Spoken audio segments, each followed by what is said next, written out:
આજે આપણે બનાવીશું કેરીનું વઘારિયું. આ વઘારિયું કેરીની સિઝનમાં આપણે બનાવીશું અને રોટલી સાથે ખાઈશું તો શાક બનાવવાની જરૂર પણ નહીં પડે. તો ચાલો આપણે અત્યારે કેરીની સિઝન ચાલી રહી છે તો સરસ એવું વઘારિયું બનાવી લઈએ. વઘારિયું બનાવવા માટે મેં 2 કેરી લીધી છે. હવે આ કેરીને આપણે છાલ કાઢીને એના મીડિયમ સાઇઝના પીસ બનાવવાના છે. તો જુઓ, અહીંયા તમે કાચી કેરી પણ લઈ શકો છો અને આ રીતે થોડી પીળી હોય એવી કેરી પણ લઈ શકો છો. જો તમે કાચી કેરીનું વઘારિયું બનાવશો તો એ વઘારિયું 2 મહિના સુધી સ્ટોર કરી શકાશે, બગડશે નહીં. અને થોડી જો આ રીતે પીળી કેરી હશે તો એ 1 અઠવાડિયા માટે જ આપણે એને સ્ટોર કરી શકીશું, એને વધારે સ્ટોર નહીં કરી શકાય. એટલા માટે જો આવી પીળી કેરીનું વઘારિયું બનાવીશ તો 2 કેરીનું જ બનાવવાનું કે જેથી આપણે 2-4 દિવસમાં એનો યુઝ કરી શકીએ. તો મેં અહીંયા 2 જ કેરી લીધી છે અને આ પીળી કેરીનું વઘારિયું ખાટું મીઠું બનશે એટલે ખાવામાં ખૂબ જ ટેસ્ટી લાગે છે. હવે એની છાલ કાઢી નાખી તો એના હવે આપણે મીડિયમ સાઇઝના પીસ બનાવી લેવાના છે. અહીંયા વધારે નાના પીસ નથી બનાવવાના. જો વધારે નાના પીસ બનાવીશું તો એ પીસ જ્યારે આપણે વઘારીએ ત્યારે ઓગળી જશે, એટલે મેલ્ટ થઈ જશે, તો એનું વઘારિયું સારું નહીં બને. તો હું તમને બતાવું આપણે કેટલી સાઇઝના પીસ બનાવીશું. વધારે મોટા પણ નહીં અને વધારે નાના પણ નહીં, એ રીતે આપણે 2 કેરીના પીસ બનાવી લઈશું.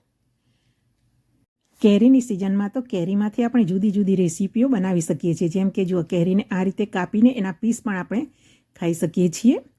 કેરીમાંથી અથાણું બનાવી શકીએ, કેરીનો રસ બનાવી શકીએ, કેરીનું આ રીતે વઘારિયું બનાવી શકીએ. તમે કેરીમાંથી શું બનાવો છો તે પણ મને કોમેન્ટમાં જણાવશો. તો જુઓ, આ રીતે આપણે મીડિયમ સાઇઝના પીસ કરી લઈએ અને એમાં જે ઝીણા પીસ હોય એ આપણે આમાં વઘારિયામાં યુઝ નહીં કરીએ. બસ આ જે ઝીણા વધ્યા એને આપણે આ રીતે કાચા જેને ખાવામાં યુઝ કરીશું.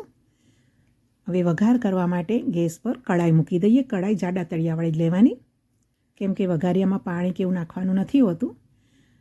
હવે વઘાર કરવા માટે તેલ લેવાનું છે. તો તેલ ઘરમાં જે વાપરતા હોય તે તેલ પણ તમે યુઝ કરી શકો, પણ મેં અહીંયા સરસવ તેલ લીધું છે જે આપણે અથાણામાં યુઝ કરીએ છીએ. એનો ટેસ્ટ સરસ આવશે. તો એમાં 1 ચમચી રાઈ, 1 ચમચી જીરું અને 2 ચમચી વરિયાળી, 5 ચમચી જેટલા મેથીના દાણા. મેથીના દાણા વધારે ઓછા તમારા ટેસ્ટ પ્રમાણે ઉમેરી શકો છો.